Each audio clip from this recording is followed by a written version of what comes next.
Prices are finally drifting lower all across Canada, but somehow homes don't feel any more affordable than they were. Today, I'm breaking down how these softening prices, still elevated borrowing costs, and a massive renewal wave are colliding to create a market that looks better on paper, but still hurts on the monthly budget. Now, according to Korea, we are seeing that the benchmark prices are down about 3.5% year over year. We're seeing a 5% increase in inventory, and we've got about 4.5 months of inventory that's sitting out there right now. So some might think this is a real strong buyer's market, so we should see the prices falling at a very good rate. But the pressure is there. It's not the whole story, and we're not actually seeing the prices drop as much as you would imagine. Yes, there are some really good deals out there. We see them all across the internet, all across any of our real estate profiles, but they're not all the same. Now, 2021 versus today, we are just talking about a massive difference in terms of the payments that people have had. Rates, they've doubled since the pandemic lows, and that swamps moderate price drops. Best 5-year fixed rate deals right now are typically 3.5% to 4.5%, depending on the insurance status. Lenders are offering some nice promotions to keep competitive. If you're looking on Rate Hub, you're going to see lots of different options out there. Now, we know rates are changing and have changed. So let's give you the example. $700,000 mortgage at 1.9% back in 2021 with a 25-year amortization would have been about $2,900, call it about $3,000 a month. Today, at a 4.2 to 4.5% rate, you're talking $3,700. That is a $700 to $800 increase in payments per month if you have a $700,000 mortgage, and that's the rate you're being quoted at. Now, let's say the rate is even higher, you are going to see your rates skyrocket. Now, you might be saying, that's a $700,000 mortgages. Are people actually taking that much out? And the answer is yes. There are a lot of people who are taking $700,000, $800,000, $900,000 mortgages out because the average home prices are so high. If you're looking to buy a detached home in Toronto, you could potentially spend $1.5 million. And if you take a $700,000 mortgage out, you're actually doing pretty well. You've got $800,000 of equity potentially, but that's still a massive payment to look at every single month. And what you can really do is reach out to your lenders ahead of time here. You don't want to be in a situation where you just receive your renewal letter in the mail and you are just blown away. Because if you have a fixed rate right now, you know your payments are going to be higher. If you have a variable rate, it doesn't really matter. The rates are going to be very similar. Fixed rate, that's where that shock is really going to just blow your mind and blow your bank account with that massive $700, $800, $900 increase a month potentially in some cases. So be proactive. Look at things ahead of time to make sure that you protect yourself. Now, yes, the rates have improved this year, which is great. We might see another rate decrease on the variable side. The fixed rates, they're a whole different ballgame, so we'll have to see where they end up when it comes to these big renewals in the next 12 or so months here.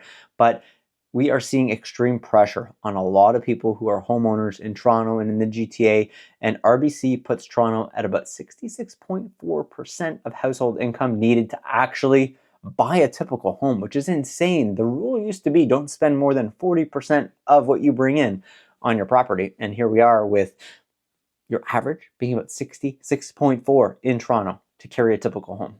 Now, this is better than the peak, but still a steep climb for buyers. It's very unrealistic to think you want to put that much of your money into a property. National Bank, their housing affordability monitor is also showing that in Q2, we did see some improvements in 7 out of 10 markets, but this emphasizes right now that relief is uneven and very, very fragile. It depends on where you are, what city you're in, what province you're in.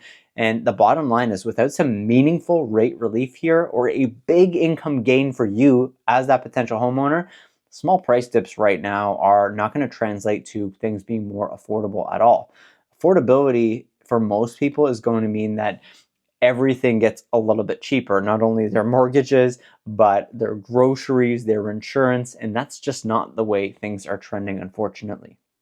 The Bank of Canada right now is in the easing phases. So we would have just seen a 0.25 rate reduction, assuming my prediction is correct here. I'm filming this one a few days early. We did see one in September. So the Bank of Canada is seeing things not being all the best, which is why they continue to lower rates down here.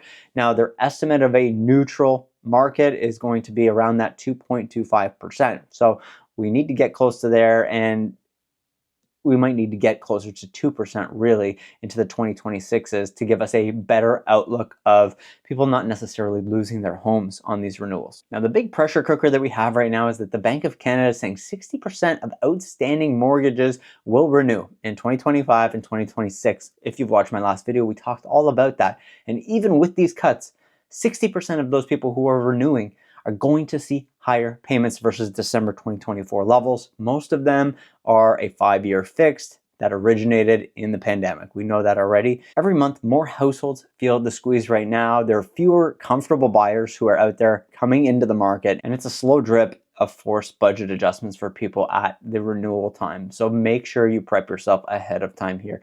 In pre-construction, the reset is unmistakable right now. Urbanation Q3 of 2025 reports that the GTA new condo sales were at a 35-year low, only 319 sales in all of Q3.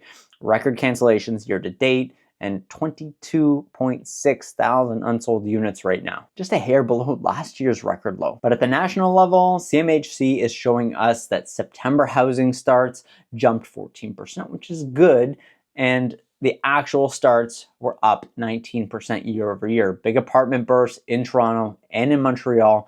Now, it's not a construction collapse per se right now yet, but I think we really are going to see a lot more of these being turned into purpose-built rentals personally. So we've got a weak pre-construction demand right now in the GTA, across the GTHA, and at current price points, people are walking away. People are not interested in purchasing pre-construction either.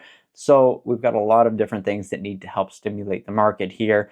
And the three forces are going to decide how deep a lot of the issues are going to run in our housing market right now. The first being rates and the spreads. If the 5-year fixed hovers between 3.8 and 4.5 into 2026, affordability might improve slowly, but not suddenly. On the renewal side of things, with 60% of people renewing by the end of 2026, most are going to see those payment increases, but they need to stay tight on their budgets and prepare for those ahead of time. And then when it comes to population and the rents, stronger population growth is going to collide with the high rent and the limited vacancy that we have right now. And it's going to put pressure on what would be some of these buyers that are out there. And you can always check CMHC or StatCan for immigration inflows, just to give you an idea of who's coming in, how many people are coming in. And if we stop the construction, that's going to be an issue down the road. Now, if you want a data-driven breakdown for your exact neighborhood, you can feel free, book a call with me. We can see what's moving in your market, what's not moving, figure out how much your payments might be changing in the next 12 to 24 months, review all the math, make sure you're prepped for what's to come in the next little while here. Thanks so much for watching this one. And if you have not watched the previous video about the mortgage meltdown, you can watch that one right here.